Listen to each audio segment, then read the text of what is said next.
Hello and welcome to our Teaching for Success engagement series. I'm your host, Rosa Kemerembe. Today's hot topic is one that's been generating a lot of buzz in staff rooms, workshops, and policy discussions across Uganda. Competence-based learning. But here's the question I want you to think about.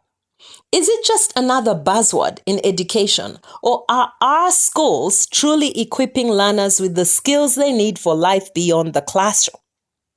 Over the past few years, Uganda has taken a bold step in shifting away from traditional rote learning towards a competence-based curriculum. The aim is clear. Move learners from memorizing facts to being able to apply knowledge in real-world situations. This model focuses on developing specific skills, values, and attitudes alongside knowledge. It encourages learners to think critically, solve problems, work in teams, and communicate effectively. On paper, it's an excellent shift. It's modern, it's inclusive, and it's what employers and communities say they need. But the reality on the ground tells a very different story. Most of our teachers were trained under the old content-heavy system, and while the curriculum has changed, many classrooms have not. Teachers are expected to implement this new approach with very little practical training or support. Workshops are often brief and theoretical, and for some teachers, this is the only exposure they get to the new system. It's like asking someone to fly a plane after reading the manual once. And let's talk about assessment. Competence-based learning calls for continuous formative assessment. That means teachers are supposed to observe and evaluate students as they work, capturing not just what they know, but what they can do. But in overcrowded classrooms with limited time and resources, most teachers still rely heavily on traditional exams.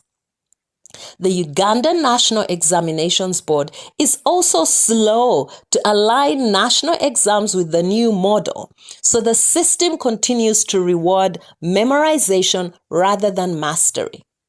This raises some critical questions. How are we assessing what students have learned that they can demonstrate as real-world learning?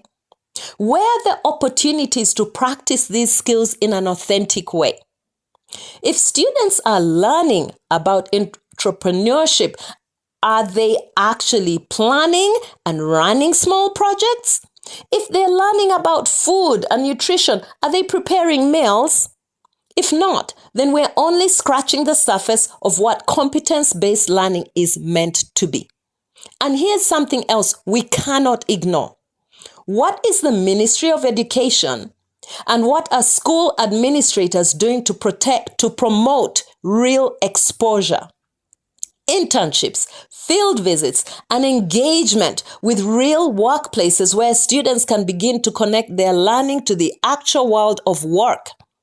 Are our students learning to get jobs or to solve problems, innovate, create, and research new technologies? Are we simply introducing new words into the curriculum like STEM, entrepreneurship, or ICT without offering students the confidence and reassurance that there will be pathways into these fields? Are they being told to innovate, but not shown that their ideas will be supported, funded, and taken seriously?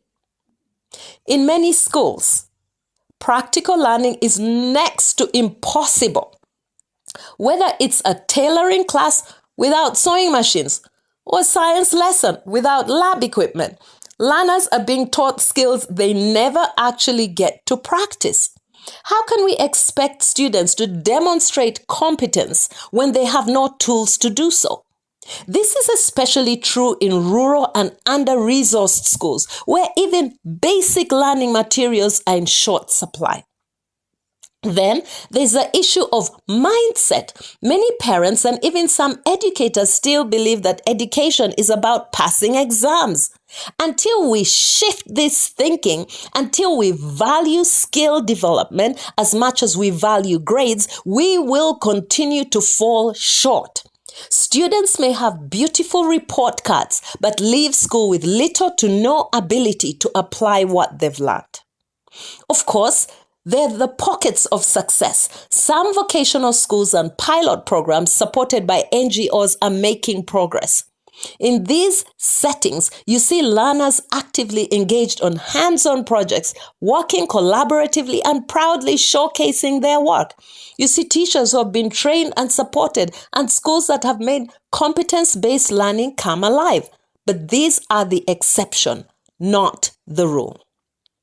The truth is that in most Ugandan schools today, competence-based education remains more theoretical than practical. We have adopted the language, but not yet the culture or the infrastructure needed to make it real. For competence-based learning to work, we need more than just a new curriculum. We need well-trained teachers, properly equipped classrooms, intentional partnerships with industries, and a shift in how we define success for our learners. So as we talk about transforming education, let's ask ourselves honestly, are we truly preparing our children for life or just preparing them for exams? Until we take competence-based learning from theory to practice, and until our students see that there is a future for their skills, ideas, and talents, we are not building Uganda the way we want it to be built. We are not building the Uganda we say we want. Thank you for listening. I'm Rosa Kemerembe, and this has been the Teaching for Success engagement series. Keep the conversation going, and let's work together to make learning meaningful, practical, and empowering for every child.